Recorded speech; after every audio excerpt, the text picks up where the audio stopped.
गुरु ब्रह्मा गुरु विष्णु गुरुदेव महेश्वर गुरु साक्षात् परम ब्रह्मा तस्मै श्री गुरुवे नमः।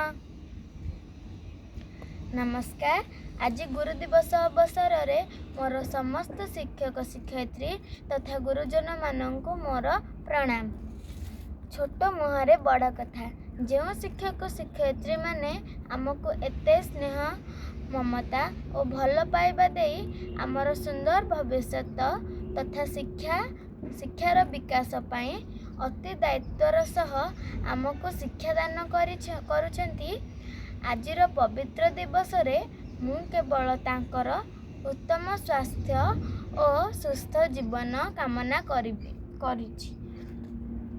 परिशेष रे मोर समस्त सहपाठी माननकु अभिनंदन जनाई मु ए शताब्दी मोर वक्तव्य शेष करुछि। नमस्कार। जय जयकार।